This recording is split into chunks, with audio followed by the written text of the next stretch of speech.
Hi and welcome to Shubha's World. இன்னைக்கு வீடியோல நம்ம third trimesterல பண்ண வேண்டிய do's and checklist என்னென்ன அப்படின்னு பார்க்க போறோம்.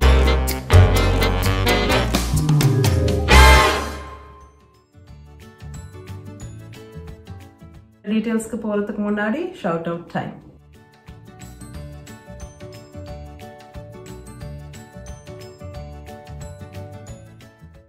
முக்கியமான டிஸ்க்ளைமர், நான் டாக்டர் இல்லை ஹெல்த் கேர் ப்ரொஃபஷனல் கிடையாது. இந்த வீடியோஸ்லாம் நான் ப்ரெசென்ட் பண்ணுற எல்லா விஷயமும் நான் என்னோட ப்ரெக்னென்சி டைமில் அண்ட் அதுக்கப்புறமா படித்து தெரிஞ்சுக்கிட்ட விஷயங்கள். என்னோட சேனலில் வீக் பை வீக் ப்ரெக்னென்சி அப்படின்னு ஒரு பிளேலிஸ்ட் இருக்குது. அண்ட் அதில் நீங்கள் உங்களோட பேபியோட வீக்லி டெவலப்மெண்ட்ஸ் என்ன அந்த மாதிரி வீடியோஸ் இருக்குது. ஸோ அந்த டீட்டெயில்ஸ் உங்களுக்கு பார்க்கணும் அப்படின்னா week by week pregnancy playlist ku poi check out pannunga. Third trimester symptoms and care அப்படின்ற வீடியோ நீங்க check out பண்ணுங்க for symptoms and அந்த symptoms எல்லாம் எப்படி நீங்க மேனேஜ் பண்ணலாம் அப்படிங்கிறதுக்கான டிப்ஸ் வந்து அந்த வீடியோல இருக்கு. மேல லிங்கா கொடுக்குறேன், இல்லைனா டிஸ்கிரிப்ஷன் பாக்ஸ்ல அதோட லிங்க் கொடுக்குறேன். நீங்க இந்த வீடியோஸ் எல்லாம் செக் அவுட் பண்ணுங்க. ஓகே, இப்போ நம்ம தேர்ட் ட்ரைமெஸ்டர்ல பண்ண வேண்டிய விஷயங்கள், திங்ஸ் டு டூ, செக்லிஸ்ட் என்ன அப்படின்னு பார்ப்போம். முதல்ல நீங்க என்னென்ன கண்டினியூ பண்ணிட்டே இருக்கணும் அப்படின்னு பாத்தீங்கன்னா, கீகல்ஸ் எக்ஸசைசஸ், பெல்விக் ஃப்ளோர் ஸ்ட்ரென்த்காக அது நீங்க கண்டினியூ பண்ணணும். அதே மாதிரி டெய்லி நீங்க பண்ணக்கூடிய வாக்கிங், ஸ்ட்ரெச்சிங் எக்ஸசைசஸ் அதெல்லாம் நீங்க கண்டினியூ பண்ணணும். நல்ல ஃபுட், ஹெல்த்தியான போர்ஷன்ஸ் அண்ட் சப்ளிமெண்ட்ஸ், அதுக்கும் ஒரு தனி வீடியோ இருக்கு. அதோட லிங்க்கும் நான் டிஸ்கிரிப்ஷன் பாக்ஸ்ல தரேன், நீங்க போய் செக் அவுட் பண்ணுங்க. அண்ட் தேர்ட் ட்ரைமெஸ்டர்ல ரொம்ப முக்கியமா நீங்க ப்ரிப்பேர்டா இருக்க வேண்டியது வந்து லேபர் அண்ட் டெலிவரி பத்தி. ஸோ பேசிக்கா நீங்க வந்து ப்ரீ லேபர் ஸ்டேஜ்ல, அதாவது 36 வீக்ஸ்க்கு அப்புறம் இருக்கக்கூடிய அந்த ஸ்டேஜ்ல என்ன எக்ஸ்பெக்ட் பண்ணலாம், என்னென்ன சிம்டம்ஸ் வந்து ஒரு லேபர் வந்து இன்னும் கொஞ்சம் நாள்ல நடக்க போகுது ஆர் ஸ்டார்ட் ஆக போகுது, சர்விக்ஸ்ல சேஞ்சஸ் வந்துருச்சு அப்படிங்கிறதுக்கான சிம்டம்ஸ் எல்லாம் ப்ரீ லேபர் சிம்டம்ஸ் அப்படின்ற வீடியோல இருக்கு. ஸோ இந்த மியூக்கஸ் பிளக் டிஸ்சார்ஜ் ஆகுறது, பிளட் இஷ்யூ, இந்த மாதிரி சில விஷயங்கள். ஸோ அந்த லேபர் அண்ட் டெலிவரி பிளேலிஸ்ட்லேயே இது எல்லாமே இருக்கு. அதுல நீங்க என்னென்ன எக்ஸ்பெக்ட் பண்ணணும், நார்மல் டெலிவரியில என்ன ஸ்டெப்ஸ் அண்ட் ஸ்டேஜஸ் இருக்கு, சிசேரியன்ல என்ன நடக்குது, அண்ட் மற்றபடி லேபர் அண்ட் டெலிவரி பத்தின எல்லா டீட்டெயில்ஸும் ஒரு தனி பிளேலிஸ்டா இருக்கு. லேபர் அண்ட் டெலிவரி பிளேலிஸ்ட் என்னோட சேனல்ல நீங்க பிளேலிஸ்ட் பேஜ்ல போய் நீங்க பாத்தீங்கன்னா உங்களுக்கு கிடைக்கும். அதை நீங்க கிளிக் பண்ணீங்கன்னா அதுல லேபர் அண்ட் டெலிவரி சம்பந்தமா எல்லா வீடியோஸும் இருக்கு. நான் ஏன் இதெல்லாம் தெரிஞ்சுக்கணும் அப்படின்னு கேக்குறவங்களுக்கு நான் என்ன சொல்ல விரும்புறேன்னா, நீங்க எவ்வளோக்கு எவ்வளோ என்ன எதிர்பார்க்கணும், என்ன சீக்வன்ஸ் ஆஃப் ஈவெண்ட்ஸ், அதாவது முதல்ல என்ன நடக்கும் அண்ட் அதுக்கப்புறம் இருக்கக்கூடிய ஸ்டெப் என்ன, அப்புறம் என்ன எக்ஸ்பெக்ட் பண்ணலாம் அப்படிங்கறத பத்தி எல்லாம் உங்களுக்கு ஒரு ஃபுல் ஐடியா இருக்கும்போது உங்களுக்கு வந்து பயம்ங்கிறது இருக்காது. என்ன நடக்குதுன்னே புரியல அப்படின்ற ஸ்ட்ரெஸ் வந்து உங்களுக்கு வராது. உங்க நாலேஜை வளர்த்துக்கலாம். இல்லைன்னா உங்களால அஃபோர்ட் பண்ண முடியும் அண்ட் உங்களுக்கு டைம் இருக்கு அப்படின்னா நீங்க கண்டிப்பா prenatal classes, child birth classes இதெல்லாம் நடத்துறாங்க. உங்களுக்கு எங்க நடக்குதுன்னு தெரியலனா நீங்க சர்ச் பண்ணலாம், இல்லைன்னா உங்களோட ஹாஸ்பிட்டல் ஒரு டாக்டரையே கேட்கலாம் நியர்பை பிளேசஸ்ல எங்க இந்த மாதிரி கிளாஸஸ் நடக்குதுன்னு. இந்த ப்ரீநேட்டல் கிளாஸஸ், பர்த்திங் கிளாஸஸ்க்கு நீங்க போகும்போது கண்டிப்பா உங்க பர்த் பார்ட்னர், அதாவது நீங்க லேபர்ல இருக்கும்போது உங்க கூட யார் இருப்பாங்களோ அவங்களையும் நீங்க கூட்டிட்டு போறது ரொம்ப ரொம்ப முக்கியம். பிகாஸ் அப்போதான் அவங்க பேனிக் பண்ணாம அவங்க உங்களுக்கு ஹெல்ப் பண்றதுக்கு அவங்களால முடியும் அந்த மாதிரி சிச்சுவேஷன்ல தான். நெக்ஸ்ட், நீங்க எந்த ஹாஸ்பிட்டல்ல டெலிவர் பண்றது அப்படின்னு முடிவு பண்ணிருக்கீங்களோ அந்த ஹாஸ்பிட்டலுக்கு ஒரு டூர் போங்க. ஸோ நீங்க வந்து முன்கூட்டியே புக் பண்ணியோ ப்ரீ ரெஜிஸ்டர் பண்ணியோ அந்த மாதிரி ஒரு ஹாஸ்பிட்டல் டூர் எனக்கு வேணும் அப்படின்னு நீங்க கேட்கலாம். அண்ட் அது எதுக்கு அப்படின்னா அந்த பிளேஸோட நீங்க உங்களை ஃபெமிலியரைஸ் பண்றதுக்கு. ஸோ நீங்க லேபர்ல எந்த இடத்துல இருப்பீங்க அண்ட் லேபர் முடிஞ்சு நீங்க டெலிவர் பண்ணக்கூடிய ரூம் எது, அதுக்கப்புறமா போஸ்ட் டெலிவரி கேர் எங்க இருக்கும், NICU எங்க இருக்கு, எந்த இடத்துல நீங்க வந்து அட்மிட் ஆகணும்ன்ற எல்லா விஷயமும் உங்களுக்கு முன்கூட்டியே தெரியறது வந்து பெஸ்ட்.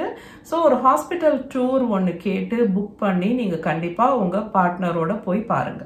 இங்கே எல்லாம் நாங்க பர்த்க்கு வந்து ப்ரீ ரெஜிஸ்டரும் பண்ணிடுவோம். ஸோ எந்த ஹாஸ்பிட்டல் வந்து எங்களுக்கு நியரஸ்டோ இல்லைனா எங்களோட கைனகாலஜிஸ்ட் வந்து எந்த ஹாஸ்பிட்டல்ல ஒர்க் பண்றாங்களோ எங்களோட அப்ஸ்டட்ரிஷியன் அந்த ஹாஸ்பிட்டலுக்கு நாங்க வந்து போய் ப்ரீ ரெஜிஸ்டர் பண்ணிடுவோம்.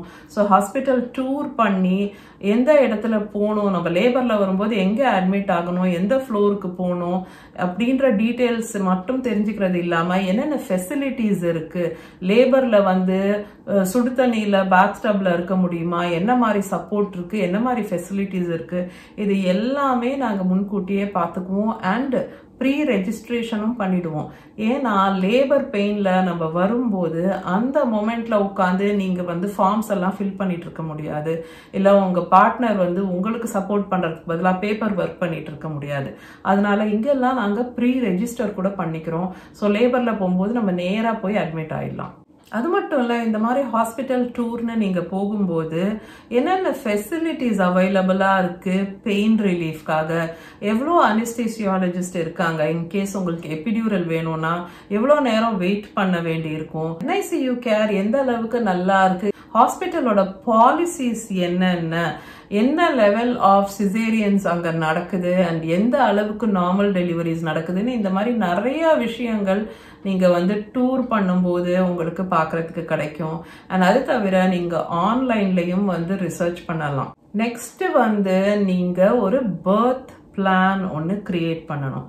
பர்த் பிளான் அப்படிங்கிறது என்னன்னா, உங்களோட லேபர்ல நீங்க என்னென்ன பண்ணணும்னு விஷ் பண்றீங்க, என்ன பண்ணக்கூடாது அப்படிங்கிறது உங்களோட ஸ்ட்ராங் ஒப்பீனியன் ஆர் உங்களோட விஷ் அப்படிங்கிறத எழுதுறது தான் பர்த் பிளான் அப்படின்னு சொல்றது. நம்ம அந்த மாதிரி லேபர்ல அது ரொம்ப பெயின்லயோ டிஸ்கம்ஃபர்ட்லயோ இருக்கும் அப்படின்னா அப்ப நம்மளால கிளியரா திங்க் பண்ணவும் நம்மளோட சாய்ஸஸை வந்து கம்யூனிகேட் பண்றதுக்கும் நம்மளுக்கு முடியாம போகலாம். அண்ட் டெலிவரி முடிஞ்சப்புறம் நிறைய பேரு என்கிட்ட இதை சொல்லாமலே பண்ணிட்டாங்க, என்னை யாருமே கேட்கல, எனக்கு இந்த விஷயத்துல வந்து நான் ரொம்ப அப்செட்டா இருக்கேன், இந்த மாதிரி சொல்லி கேள்விப்படுறோம். அது மாதிரி ஒரு சுச்சுவேஷனை அவாய்ட் பண்றதுக்கு தான் பர்த் பிளான் அப்படிங்கிறது முன்கூட்டியே எழுதி அதை சில காப்பீஸ் எடுத்து உங்க டாக்டர் மட்டும் இல்ல, நீங்க எங்க டெலிவர் பண்ண போறீங்களோ அந்த ஹாஸ்பிட்டல்லையும் நீங்க முன்கூட்டியே கொடுத்து வைக்கலாம். பிகாஸ் அதுல வந்து உங்களோட விருப்பம் என்ன, உங்களுக்கு வந்து என்னென்ன விஷயங்கள் ரொம்ப முக்கியம் அப்படிங்கிறது வந்து அதுல இருக்கும்போது எல்லாரும் அதை பத்தின நாலேஜ் எல்லாருக்கும் இருக்கும். ஃபார் எக்ஸாம்பிள், எனக்கு வந்து என்னோட பர்த் பிளான்ல மற்ற விஷயங்கள் எல்லாத்தையும் தாண்டி மோஸ்ட் இம்பார்ட்டண்டா இருந்தது வந்து எனக்கு எபிடியூரல் கண்டிப்பா வேணும் அப்படிங்கிறது. ஸோ அதை வந்து நான் நல்லா கொட்டை எழுத்துல ஃபர்ஸ்டே எழுதி இருக்கிறதால வரக்கூடிய எல்லா நர்சஸும் டாக்டர்ஸும் டியூட்டி டாக்டர்ஸும் வந்து ஓகே எபிடியூரல் நீங்க வேணும்னு உங்க விஷ் பண்ணி எழுதிருக்கீங்க.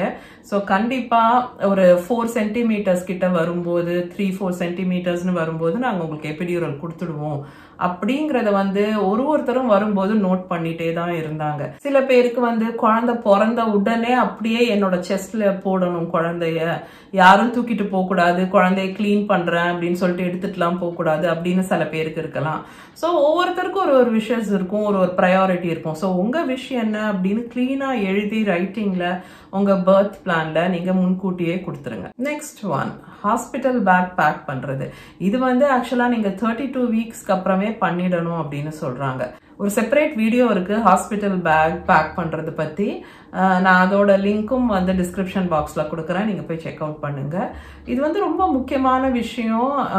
ஏன்னாக்கா நீங்க எவ்வளோக்கு எவ்வளோ ப்ரிப்பேர்டா இருக்கீங்களோ அந்த அளவுக்கு உங்களுக்கு குழந்தை வந்த அப்புறம் எல்லாமே ஹேண்டியா இருக்கும் அண்ட் ரெடி ஃபார் யூஸா இருக்கும்.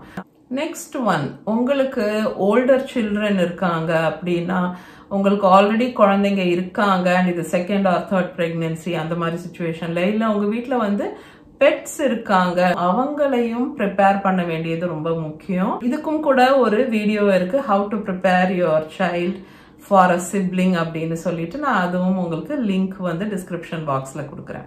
என்ன டெலிவரி நடக்கும், நார்மல் டெலிவரி நடக்குமா, சிசேரியன் டெலிவரி நடக்குமா அப்படின்ற குவெஸ்சன் வந்து ஒரு அனாவசியமான குவெஸ்சன். பிகாஸ் நீங்க வந்து இதுதான் வேணும் அப்படின்னு ஃபிக்ஸ் ஆகுறது வந்து நல்ல விஷயம் கிடையாது. நீங்க வந்து புரிஞ்சுக்க வேண்டிய விஷயம் என்னன்னா, உங்களோட சிச்சுவேஷன் அண்ட் பேபியோட சிச்சுவேஷன் பொறுத்து டெசிஷன் வந்து மாறலாம். எதுவுமே யாரும் கேரண்டி கொடுக்க முடியாது. எனக்கு வந்து அட்லீஸ்ட் ஒரு நாளைக்கு 4 பேராவது கமெண்ட்ஸ்ல கேட்குறாங்க, நார்மல் டெலிவரி ஆகுமா சிசேரியன் ஆகுமான்னு.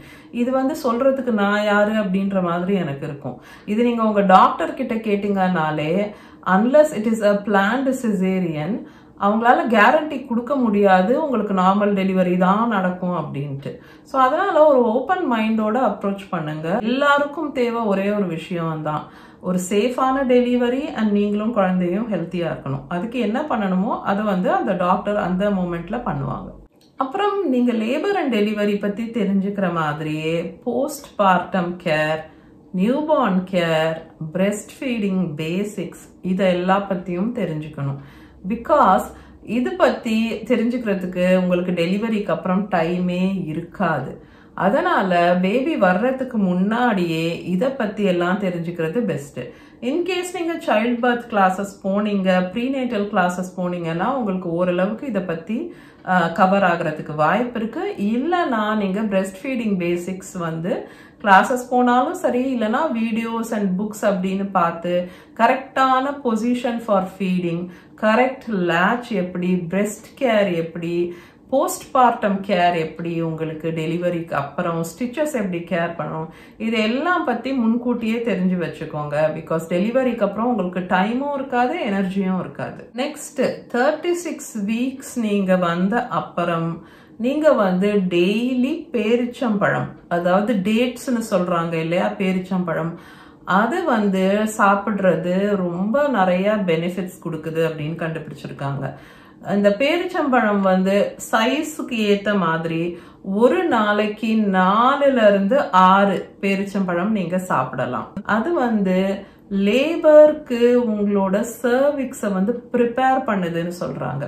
அந்த இஃபேஸ்மெண்ட், டைலேஷன் இதெல்லாம் நடக்கிறதுக்கு அந்த சர்விக்ஸ் வந்து கொஞ்சம் சாஃப்ட் ஆகும் அண்ட் ப்ரிப்பேர்டா இருக்கும், ரைப்பா இருக்கு சர்விக்ஸ் அப்படின்னு சொல்லுவாங்க.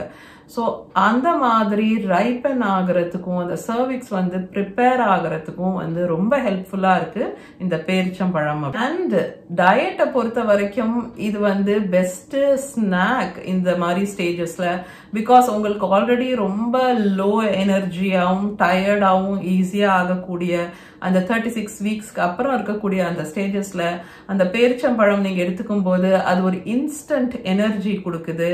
அண்ட் அந்த சுகர் வந்து உங்களுக்கு ஒரு நல்ல மூட் கொடுக்குது. ஆல்சோ அதுல வந்து ஃபைபர் ரொம்ப அதிகம். ஸோ அது வந்து டைஜஷனுக்கு ஹெல்ப் பண்ணுது. அண்ட் ஃபைபர் வந்து உங்களுக்கு கான்ஸ்டிபேஷன் ஆகாமையும் தடுக்குது. ஸோ மலச்சிக்கல் வராம மோஷன் ஈஸியா போறதுக்கும் அந்த பேரிச்சம்பழம் வந்து ஹெல்ப்ஃபுல்லா இருக்கு. ஸோ கண்டிப்பா 36 வீக்ஸ்ல இருந்து ஒரு நாளைக்கு 4ல இருந்து 6 பேரிச்சம்பழம் டெய்லி எடுத்துக்கோங்க. நீங்க என்ன மாதிரி யூஎஸ் கனடால இருக்கக்கூடிய ஒரு பர்சனா இருக்கீங்க அப்படின்னா உங்களுக்கு தெரிய வேண்டிய முக்கியமான இன்ஃபர்மேஷன், குழந்தை பிறந்த அப்புறமா குழந்தைய டிஸ்சார்ஜ் பண்றதுக்கு நீங்க இன்ஃபென்ட் கார் சீட் ரெடியா இருந்தாதான் உங்களுக்கு வந்து குழந்தைய வீட்டுக்கு கூட்டிட்டு போறதுக்கு டிஸ்சார்ஜ் பண்றதுக்கு அவங்க ரெடியா இருப்பாங்க. ஸோ பேபி கார் சீட் அப்படிங்கிறது முன்னாடியே வாங்கி அதை நீங்க ப்ராப்பரான இன்ஸ்டலேஷன், சில பேர் வந்து தானா இன்ஸ்டால் பண்ணிடுவாங்க, சில பேருக்கு வந்து அது ஒரு பெரிய ப்ராசஸ் மாதிரி இருக்கிறதால போய் இன்ஸ்டால் பண்ணக்கூடிய ஷாப்ஸ்ல, கார் ரிப்பேர் ஷாப்ஸ்ல போய் அந்த இன்ஃபென்ட் கார் சீட்டோட பேஸை வந்து இன்ஸ்டால் பண்ணிட்டு வந்துடுவாங்க. ஸோ அந்த கார் சீட்டுங்கிறது வந்து குழந்தை பிறந்த அப்புறம் நீங்க போய் வாங்கிட்டு இந்த வேலையெல்லாம் பண்ணிட்டு இருக்க முடியாது. அண்ட் அது எப்படி யூஸ் பண்றது அப்படிங்கறதும் கத்துக்கலாம். ஸோ பேபி பிறந்த அப்புறம் ஹாஸ்பிட்டல்ல இருந்து வீட்டுக்கு போகும்போது உங்களுக்கு குழந்தைய அந்த இன்ஃபென்ட் கார் சீட்ல வச்சு அந்த சீட் பெல்ட் எல்லாம் போடுறது எப்படி நீங்க கரெக்டா பண்றீங்களான்னு பார்த்துட்டு தான் உங்களை வீட்டுக்கு அனுப்புவாங்க. ஸோ இது வந்து நீங்க மைண்ட்ல வச்சுக்கோங்க. ஓகே, செக்லிஸ்ட பொறுத்த வரைக்கும், திங்ஸ் டு டூ பொறுத்த வரைக்கும் எனக்கு மைண்ட்ல வந்த விஷயங்கள் இதெல்லாம் தான். நான் ஏதாவது ஸ்கிப் பண்ணியிருந்தேன், ஏதாவது மிஸ் பண்ணியிருந்தேன் அப்படின்னா நீங்க எனக்கு கமெண்ட்ல சொல்லுங்க. அண்ட் வேற எதுவும் கொஸ்டின்ஸ் இருந்தாலும் நீங்க கமெண்ட் பண்ணுங்க, நான் எல்லா கமெண்ட்டுக்கும் ரெஸ்பாண்ட் பண்ணுவேன். நான் உங்க எல்லாரும் இன்னொரு வீடியோல மீட் பண்றேன். Until then, take care.